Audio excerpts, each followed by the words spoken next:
So, uh, Welcome everyone. My name is Bilal, and we are organizing this event in collaboration with University of Chitral and Rewriting Extinction.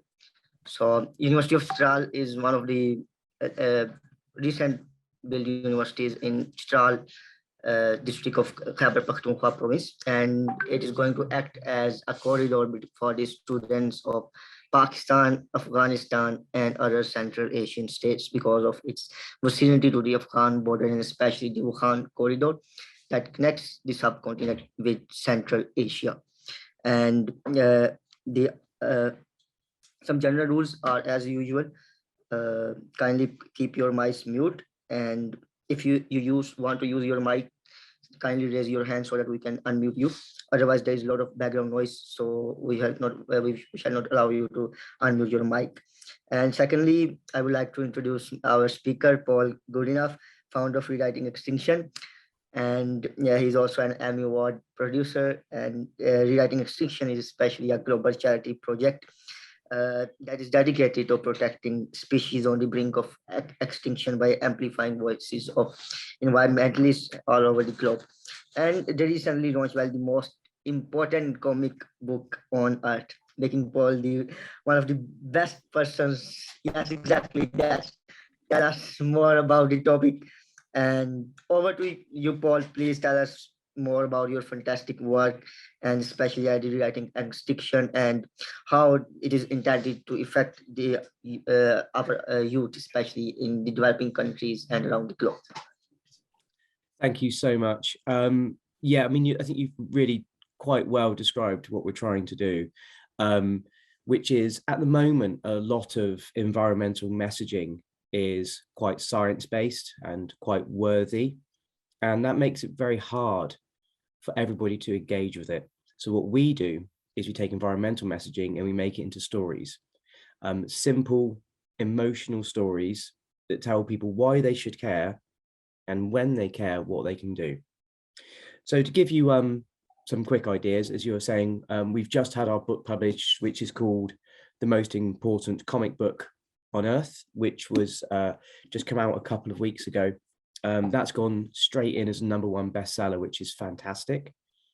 But that isn't the main way we want to engage with people. That is a product that allows us to raise money. But what we also do is we give comics away for free on social media and use that as a way of helping people who care about the planet, but currently don't have a way of engaging with it, a simple, easy, and effective way to get involved. What I'll do for the sake of a couple of minutes, because it might help to describe things for everybody, I'll share my screen and I will walk through a little presentation deck, and then I'm basically available for questions, or I can just talk, whatever suits everybody. So I'll just quickly share my screen a sec.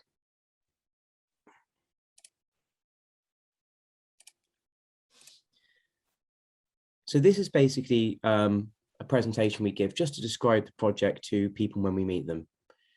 So as you mentioned before, the wider project is called Rewriting Extinction, and that's at the heart of this.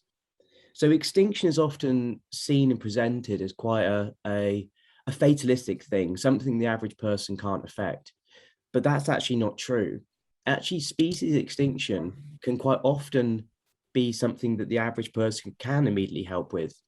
So what I did was I pulled together 7 charities all across the planet who are working against the problem. And then I basically found the projects that will help the key species that can restore the ecosystem they live within. So what that means is that by saving or helping one species, you help a whole collection of them. So that's what the campaign is doing. And the stories, what we do with the stories is we try to bring 3 people into each story, one of which is a star, somebody with a big name and access to a non-environmental audience. The second of which is an expert in that subject. So they can actually give us an on-the-ground expert opinion on the subject matter in question.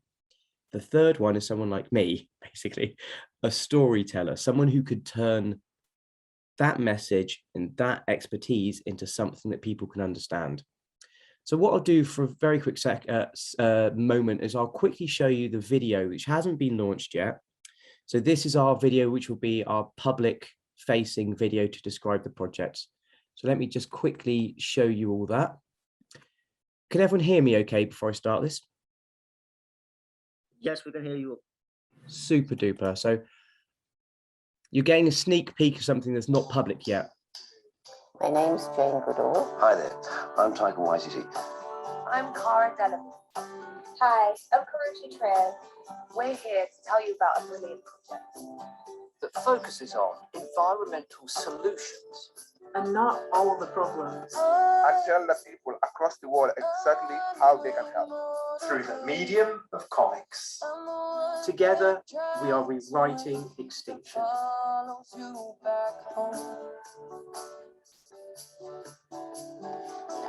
We are a collaboration of over 300 people from all over the planet.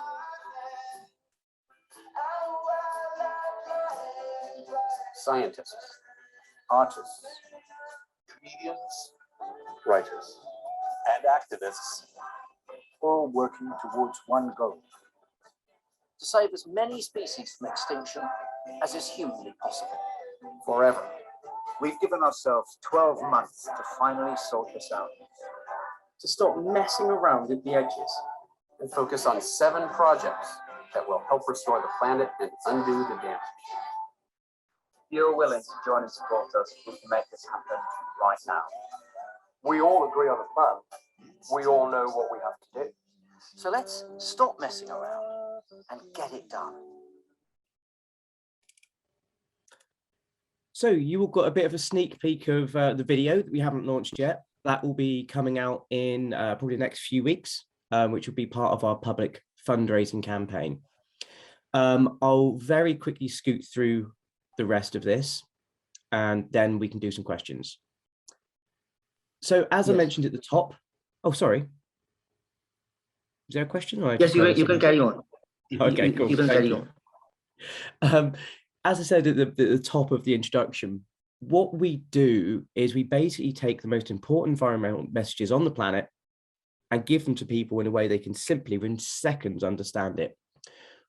We've actually now had 115 million views online on social media, and it's by doing things like this.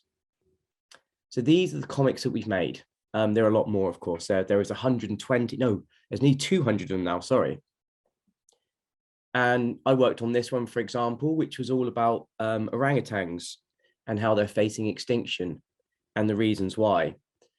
And it's basically, the joke is it's 2 orangutans on a date. And the female orangutan says, you know, I really like you, maybe we can go back to your place. And the male orangutan says, you know, it's kind of a mess. And then she says, I don't mind. And then you realize the reason it's a mess is because his home has been deforested for palm oil. That's what we do. We take, so that was from that comic, I had a 4-hour meeting to give me the information I needed. And we turned that 4-hour meeting into 4 panels. So we simplify things. And you can see over here, this post actually had 50 million views, or over 50 million views in the end, which is wonderful. And that's because it rather than talking about the fact that billions of sea creatures are eating plastic, it told the story of one mother albatross who couldn't find any food except plastic waste. And as she kept feeding her chick this plastic waste, she was inadvertently killing it. And that story is exactly what we want to do. That was written by Jenny Jinya, and it truthfully reached more people than all of the stats and all of the facts in the world. To speak a little bit very quickly about what we do, as I say, we focused on these projects that can actually make a difference. So things like reintroduction of the Tasmanian devil, which picks up the detritus on the floor of forests so that you don't get as many forest fires. Things like the reintroduction of the wolf, which can completely change the ecosystems it lives within and actually restore balance, and also bring about changes in water, in air, and also the weather patterns. The beaver in Europe, which can help reduce flooding. The vultures in various parts of kind of throughout the Middle East, which can actually then keep the ecosystems in check, in balance, removing the cadavers from the ground, so that you don't get the bodies of animals lying there and therefore becoming infected. We're doing projects like that all across the planet: rewilding, reintroduction, and breeding programs. I don't tell you, I'm sure you all know, but 200 species are going extinct. So the plan for rewriting Extinction is to keep as many of them alive as possible, and also to restore their ecosystem. So by restoring their ecosystems, you have one human interjection. We go in there, we make the changes, and that ecosystem therefore can keep itself improving, keep the numbers growing. We do one human intervention, and then we leave it alone. And this is what we're trying to do. So we're trying to save 360 hectares of the most biodiverse places on the planet.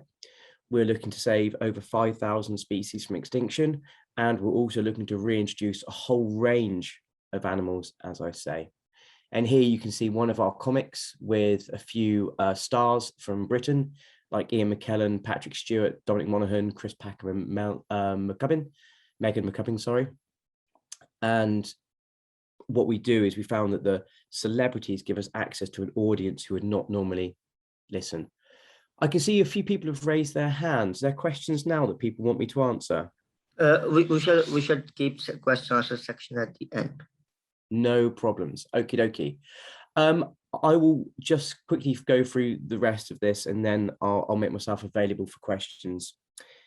If you didn't know, as I mentioned at the top, we've done really well online, over 110 million views. We've also been featured on BBC News, been featured in The Guardian, Talk Radio, number of different podcasts all over the planet, so hot right now.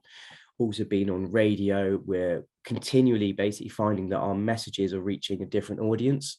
We've also got a clothing deal coming out soon, and we've got a deal with Webtoon. And just so everyone knows what I've done, my commitment to the project is that I've paid for all of the costs so that 100% of the money we raise actually helps species.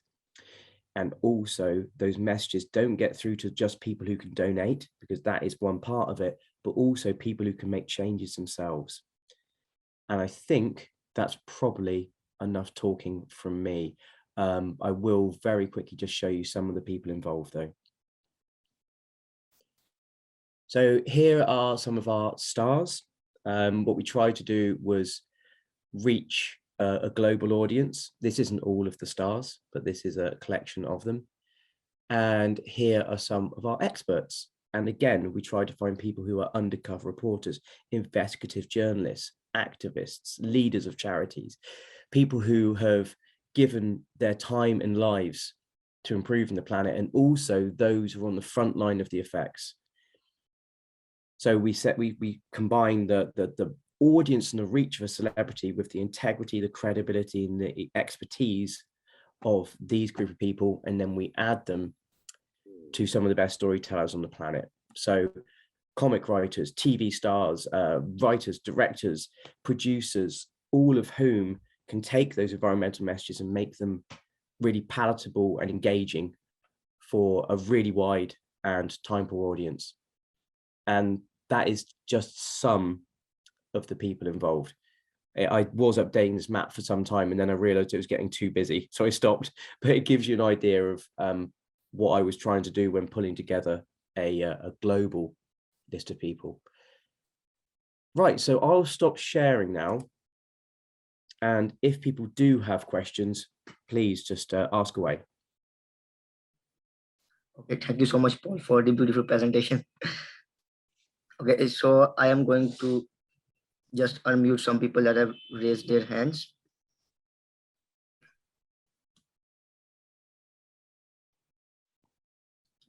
Dr. Fatal Barik, could you please ask your question? I have asked to unmute you.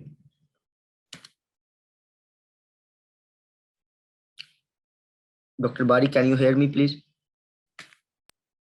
Yes, I can hear. Can you pose your question? At the moment, I would like to ask how the students and the general audience can contribute into this cause?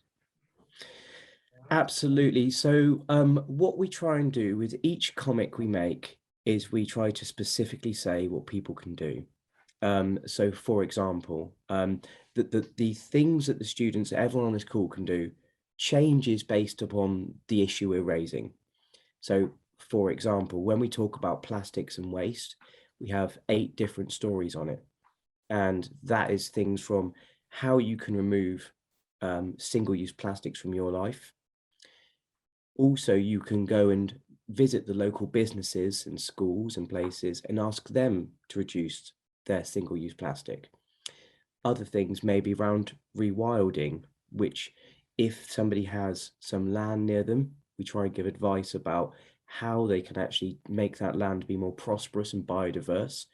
Or if they don't, how they can actually reach out to their local authorities, or they can sign petitions to try and basically make sure that not only is this project helpful for those who have the ability to change it, but also for those who don't have space, they can still do things by raising their voices. Does that answer your question? Yes, absolutely. Thank you very much. No, thank you. Okay, we got a question in the comment section. But as a professional in this field, how do you think the advancement in media have impacted conversation? Because if we saw the social media also becomes a large hub for illegal trade in the wildlife, and at the same time, it's also a way to spread unnecessary or unauthentic information. So how could you talk about that? Yeah, I mean, that's probably bigger than anything I can respond to about the influence of social media. But I think for me, we can't be having proper change, and we can't actually affect global change without using social media as a platform. Because if we don't have positive information focused messages in social media, then we fall foul to the disinformation and the fake news and all the people spreading positive messages about the lack of impact of fossil fuels or greenwashing. So what our tactic is to try and build up an audience who know and trust us, and they know and trust us through the combination of the charities we work with, the experts we work with, and the clarity of our stories. That then hopefully gives us credibility, which means that people can believe what we're saying.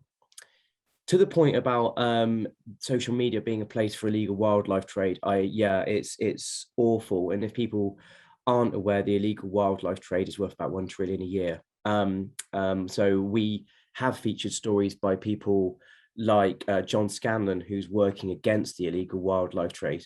Stories from people like Born Free, who are trying to physically work with governments across the planet to close it down and make it harder and harder for illegal wildlife trade to prosper. And we're also, on top of that, working with World Animal Protection, who are working across Southeast Asia, again, to try to work with governments to basically put as much pressure on it as possible so that the illegal wildlife trade has less places to operate.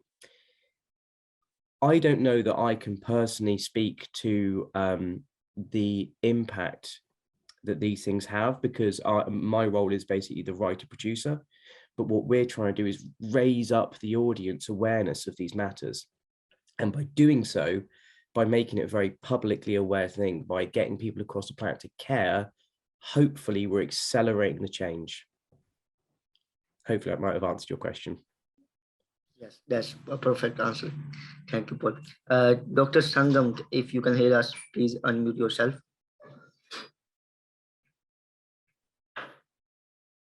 Dr. Sangam, can you hear us? Sanaruj, if you can hear us, kindly unmute yourself.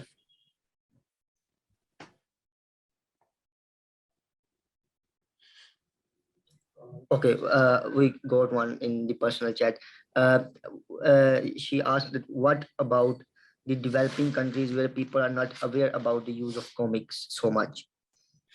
Yeah, I mean, I understand that's a problem.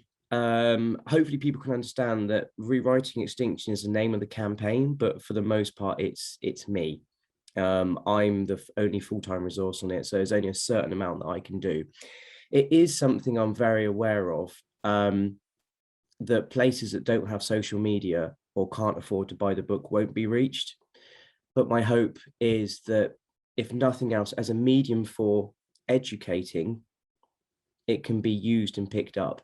And what I'm also doing is, in the next few months, I'm trying to work out and find places where they wouldn't be able to afford our books. So areas that are disadvantaged. And what I'll do is I'll be sending out books to them for free so that they can still read the book and hopefully be affected and hopefully be inspired too. So yeah, again, I'm trying all I can. It's not easy reaching everybody, but from my point, from my position, my pledge is to try and do everything I humanly can.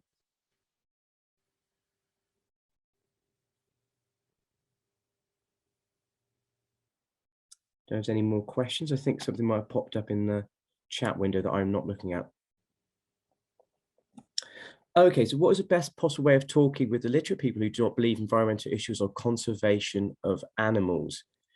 Because people believe resources are gifts from God, and they say we need to use them in the best possible way we can. That's a very big question. I think my feeling is that talking to people's emotions is the way that we will win the fight against people who do harm. If people see animals as being, or species, animals and species, as being something that is simply just a resource, they will treat them as a resource.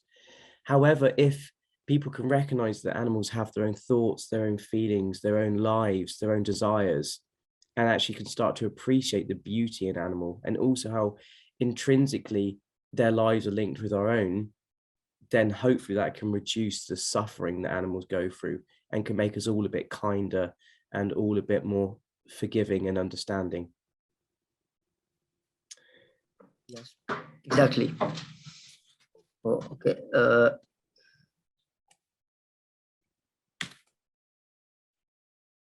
I am just going to unmute the participants.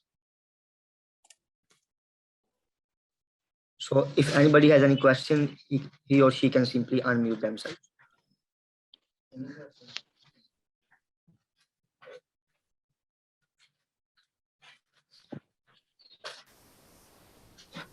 Yes, who is there? If you have any question, kindly ask. Hello, Paul. I appreciate your contributions. I have two questions. Why did you choose to work on this extinction of the species on the Earth? And then my second question is, we should focus on resources that will make opportunities to less extinction. Thank you very much. So I didn't quite catch the last part of your question. Can you repeat that again? Sorry. I have asked two questions, Paul. I appreciate your contributions. First of all, I want to appreciate you for your contributions. And I would like to ask you, why did you choose to work on this issue?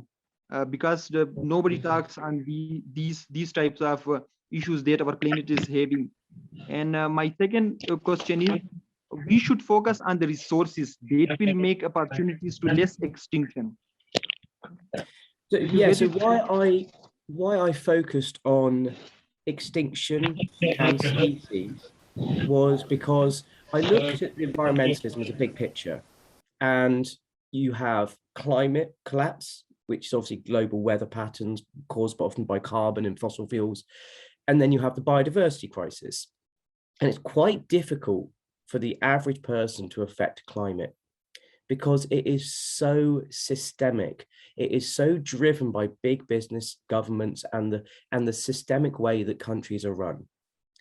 So for me, Rewriting Extinction it's not me in a campaign telling everyone else what to do. It's all of us coming together to say what we can do ourselves.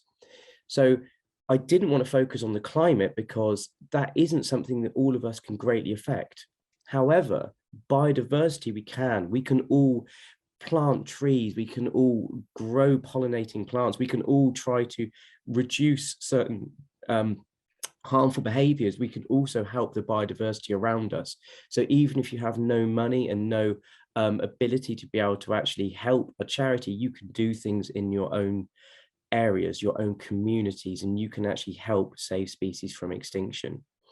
To your point about the resources, if I've understood it correctly, my feeling is that the resources you need to actually affect the biodiversity crisis is basically caring and action. If you care and you want to do things, there's absolutely things you can do. You can find areas in your local community where you can protect what's there, or you can plant new things that will help things like the pollinators and the animals of the world. So hopefully that's answered your question. Yes, sir. Thank you very much. If anybody has any other question, he or she can simply unmute themselves. Because I see a few hands raised there. Rabia, Khatija, Sultana, if you people have any questions, kindly unmute yourself. Something? Yes. All right, so my question is like this. When we are talking about writing, some people may become ambiguous with someone's writing. How can you stay like to make people understand what you want to talk about? So not there's no such a people to will think you are writing the wrong thing. So people will understand what you want to transfer or information that you want to transform. Thank you. No problem. So yeah, so that's why collaborations are so helpful. That's why what we've done is we've tried to bring on board a celebrity, an expert, and a storyteller. And what that allows us to do is for it not to just be one voice that might be ambiguous or might fall foul of whatever bias that person has. What we do is we often style it is we'll chat on a Zoom call. We'll work out what the matter is we want to talk about. And then the expert will give the credibility of the actual evidence of what can be done about that thing, or what the problem is, or what wants to be highlighted. And then the storyteller, their role is to work with both parties to make a story in the middle that isn't ambiguous, that isn't biased, that can connect people. And for the most part, of course, we won't get everything right. No one ever does. But I consider our role to be to talk to people who want to care about environmentalism, but they don't feel they have a way in. So we're the open door to allow people to environmentalism. And then from that point onwards, once they care, then they can do further reading on the matter, or they can sign petitions, or we can direct them to other resources. Hopefully that might have, hopefully that's answered your question. Thank you, sir. But who is your main target? Like, it seems like your target is someone that does not care about environment. Where in the fact that I think people care about environment, but some people only have low percentage on it. But who is your main target? Is there an indigenous people or someone's?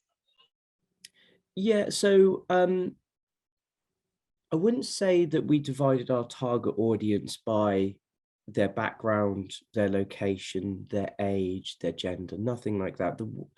For me, our audience is people who wouldn't read a very long paper on environmentalism, who would be turned off by Greta Thunberg giving a very impassioned speech. The people who care about the future of them, the planet, their families, but currently don't have any content that speaks to them. So sometimes we found that, for example, one of our biggest audience is actually the over 50s, who don't necessarily have the same literacy rate as the under 50s.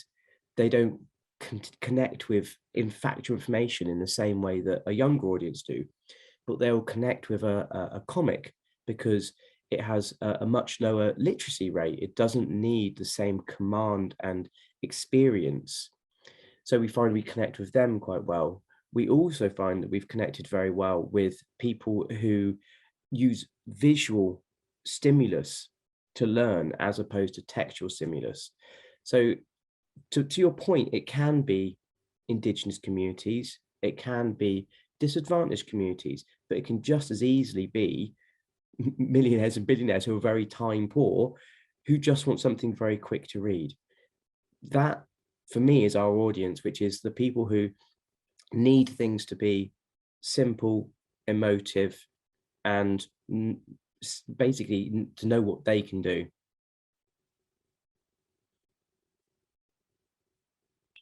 Thank you. It's very informative. Thank you. Well, no, thank you for the question. It's a really good one, actually. And I'm sorry I didn't have a more structured answer, but to give you some information, just to continue on that. If you look at our audience, over 80% of our audience is non-environmental. So they have no environmental background. They have no leanings towards wanting to learn about environmentalism, but they found us and the stories and the comics we make to be an easy way for them to engage. So we're converting people who traditionally haven't engaged in environmentalism. We're bringing them on board.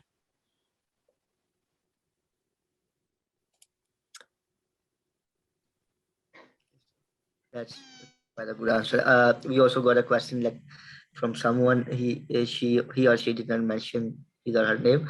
I have seen a lot of global leaders who do believe in environmental issues, but they do not take effective steps to resolve the issue. Why they think following environmental laws decreases the economic growth? I've actually looked at this a lot, actually. So this is something that I've been struggling with quite a bit. I was at COP26 for the last 2 weeks, talking to some of the delegates, and politicians and world leaders, they are put into power by listening to the people. They do what they believe their people want, or what they believe is best for their people. And at the moment, the large majority of the world is understanding that environmental collapse and climate crisis is real, but they're also worried about their own personal lives, their own personal wealth, their own personal family. So the problem that world leaders have and politicians have is that they need to know from the people, from the public, they need to know from the public that if they make big changes, the public will support them. And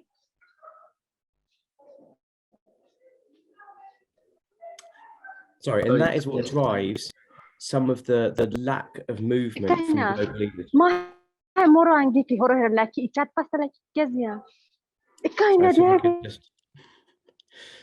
There we go.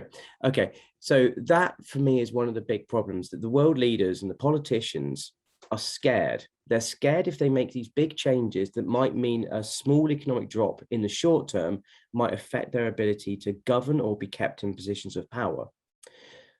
There is no evidence to prove that actually green technologies and green economy isn't going to be beneficial for both the economy and the planet. The evidence is pointing to the exact opposite. Green economies and the green planet is better for everyone. The cost of environmental collapse is incalculable. If we don't reverse our course and we don't actually start rebuilding the planet rather than destroying it, the cost is astronomical. It's unthinkable.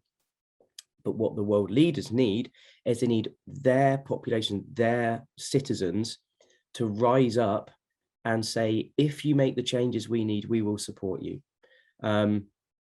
And that, I think, is why we hear a lot of talk from the politicians, but we don't necessarily see the action that basically it warrants.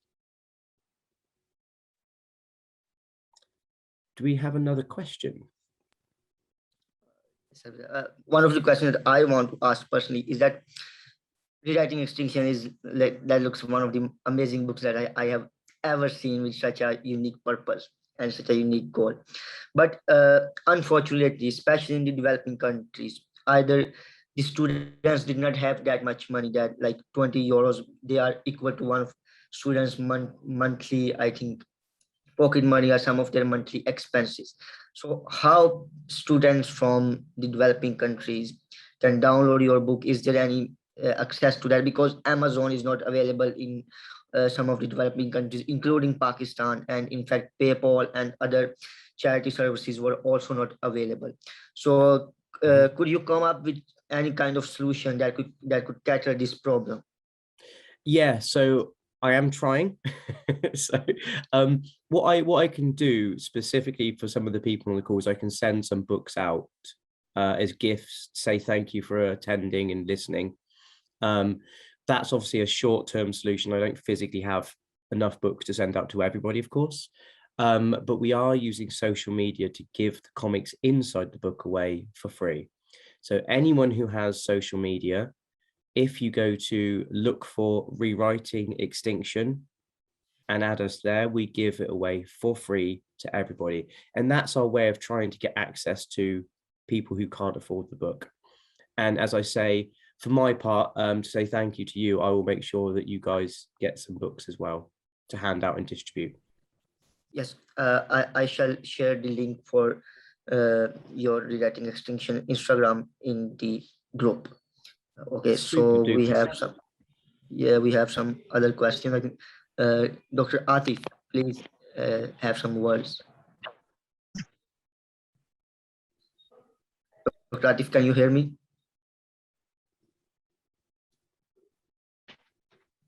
Sorry, Bilal. Can you hear me, please? Yes. What you want from me, please? Is there any question that you should like to ask? No, thank you. That's really a very healthy activity, and I really appreciate the talk by Dr. Paul Goldinoff and the effort by you, Mr. Lal. Please go ahead, your problem. Thank you. I also just put my both the Instagram accounts in the chat window for everyone. So if everyone does want to follow, as I say, yes, sure. And we will do everything we can, try to make sure the message gets to as many people as possible. So we are trying to work with a collection of lesser advantaged and indigenous communities across the planet to make sure that we do all we can to help. Exactly. So in fact, how can people from the developing countries like Pakistan can contribute in your project? Is there any way like there is some kind of ambassadorship or any other kind of opportunities like volunteership? Well, that would be a really good idea, actually. So one of the things that I'm struggling with at the moment is the fact that we don't have a paid staff force. You know, it's me and some volunteers. So there is always opportunities to help. There's opportunities to spread the message to people who wouldn't normally hear about us. There's opportunities to help by volunteering and helping us actually to do our work and spread our mission. And there's also opportunities to do things like actually finding groups locally where rather than doing it for Rewriting Extinction, you're doing it for your own communities and your own planet. So yes, there's numerous things that people could do if they have the time and inclination. And also, oh, sorry, Bilal, you were going to say something, sorry. I interrupt you in the moment. Please go on. It's fine. But yes, there's also our website is www.rewritingextinction.com, and people can reach us through there. I will put this all in the chat window now. Oh, I don't know if I can. Oh, yes, I can put it to everyone. Sorry, apologies. You can put them in the chat. Just in fact, we have a lot of like youth from Pakistan is the 7th most populated country on the planet, and we go like 60% population consists of youth. So a lot of people are especially willing to contribute in the cause of conservation, especially on the voluntary opportunities. Whenever they could get that. In fact, well, that'd be amazing. Sorry, Bilal, you were still talking. Sorry. Yes, even if they are freely willing to join any cause that might lend some opportunities to them, and if there are some, in fact, moderator courses for them, they would love to join that. Yeah, we won't have moderated courses, but we do have opportunities to get experience. That's the thing we can offer. Yes, sure. Okay, so if anybody has any question, we'll just got 2 more questions for Paul. If someone wants to ask, kindly unmute yourself.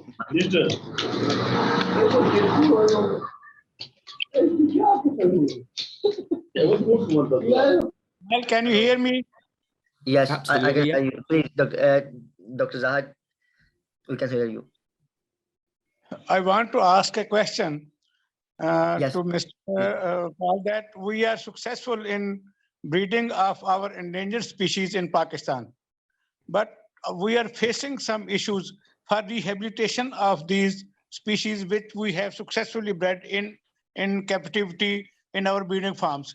So what steps should we take to rehabilitate these animals in the wild, in their original habitat? I wish I had an answer for you. I'm not enough of an expert to be able to actually say what you should do, I'm afraid. Just so you know, my role is generally working with experts to take their stories and their expertise and repackage it. I wish I was basically enough of an expert to be able to give you advice, but I'm afraid I don't know the answer. I'm so sorry. But well done. Fantastic work on the breeding program. That sounds wonderful. I think she wants to ask how can we use comics to create awareness among the people where we want to release that particular species in the habitat. Oh, I see. So using comics is a way of getting people to be more aware of the project, you mean? Or yeah, I mean, generally what we do is we specifically do this. So we would join up yourself. We would find a storyteller and we would listen for half an hour, come up with an idea, make a comic, and off it goes. I'll see if I've got an example on my computer. Excuse me, just clicking around for a moment, but I'll show you how the process works, which may be also interesting for people. Sometimes people have folklores about certain kind of animals and they can develop into a perfect comic. Oh, I love that. Yeah, that sounds fantastic. So let me just quickly find. Okay, thank you very much.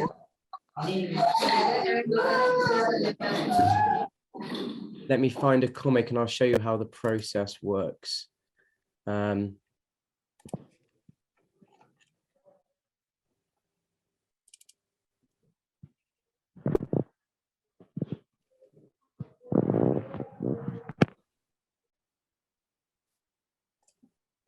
By means, do keep asking questions while I'm looking through my file system here.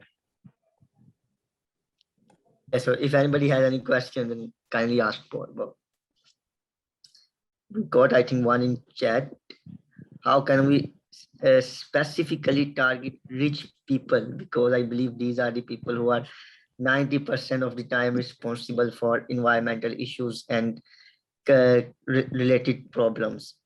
They earn money by polluting the environment and in weekends gone for killing wildlife species. So how can we focus specifically those rich people who have large environmental impact in total?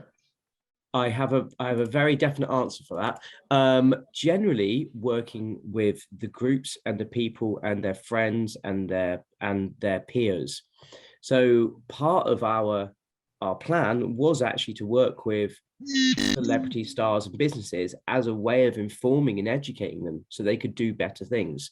So yeah, I don't think you ever win an argument I don't think you ever win a debate by making it into a fight. I think you win a debate by basically bringing people along. So we've been trying to work with some of the richest people on the planet to say, hey, look, let's do a story about what you think you want to do to save the planet, and we'll bring an expert on board so that expert can educate you. That's our plan, because generally most people aren't actually actively evil.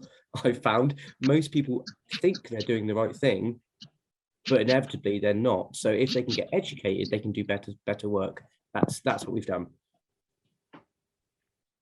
Great. And oh, sorry, was another question?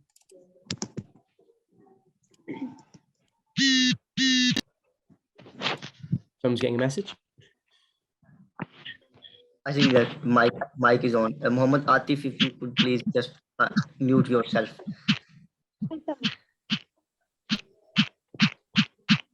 Let me get you. Here it is. So do we have any other questions from anyone while we've got a few moments? Well, if anyone not, has any questions, just open your mic, please. We got last 10 minutes. And if we don't have questions, I can show some examples of stories. Yes, please. Okay, so what I'll do then is, this is a story about elephant tourism. If people don't know already what happens in elephants in entertainment, they're often taken from their parents and they are beaten with bull hooks until their spirits are broken and then they can perform. So this was a comic that was made between World Animal Protection, Brooklyn Beckham, and Chalhon Lam, the comic artist.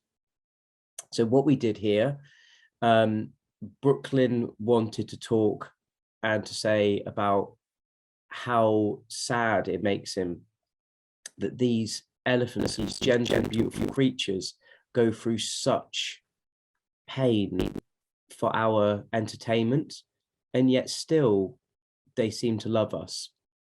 So what we did is, this was a sketch that Chow and myself came up with, which was this young elephant watching its mother basically entertaining, and how its mother was basically getting awful abuse from humans. And then the baby says, "Why don't you hate them?" And the mother says, "They're learning, and although we can't forget, we can forgive." And that's to say that actually, as a race, I truly believe that the human race is getting better all the time and more understanding and loving. And to the point there, what that is showing is, or that is saying, is that people, their opinions on animals are getting better all the time. And what we want to do as a, I guess, a project is not talk only about the problems, but also to talk about the solutions. And here you can see the final comic. And that's how we do it. Basically, we come up with the idea on a call. Someone like Chow will sketch it out like this, you can see. And then once all the parties agree in the story, it gets made.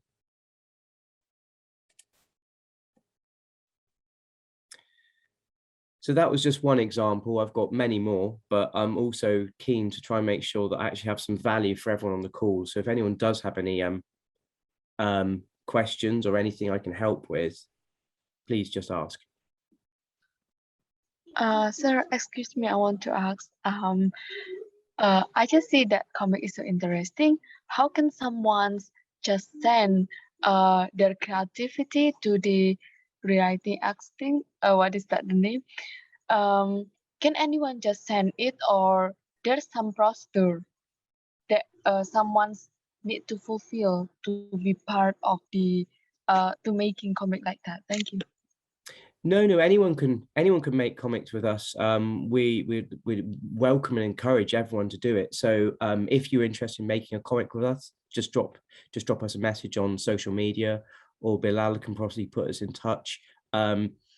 And what we're really keen to do is not that people just come to us to make a comic with us, but also make comics and stories and poetry and videos and artwork themselves, because it's down to all of you also to rewrite Extinction, down to all of you as well to get involved and tell your own stories, because it shouldn't just be us making stories, it should be all of us. Exactly. Thank you, sir, for the answer. No, thank you. This is one of the main points of today's discussion, that what you people are doing is a prime example for others to follow and apply it at the their local level, at the micro level, where those people are living, whether they are living in a street, in a small town, in a small village, and they can use not like the comics, but the other means like songs, poetry, or even such dramatic displays at their local theaters to raise the awareness about the extinction and how we can reverse the extinction of our noble animals. Thank you so much, Paul, for your time. Once again, like that was one of the coolest webinars that we ever had.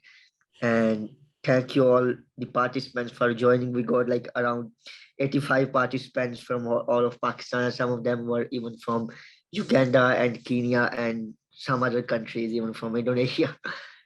So thank you so much, Paul.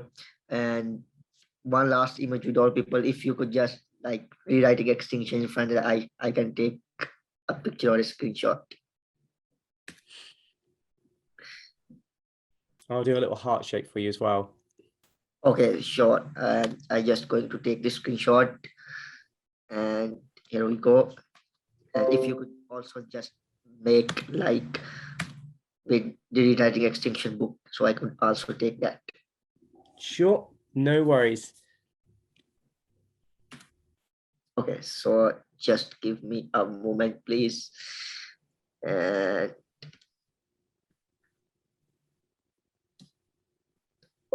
that's it. Thank you so much, Paul, for your time, for your precious time.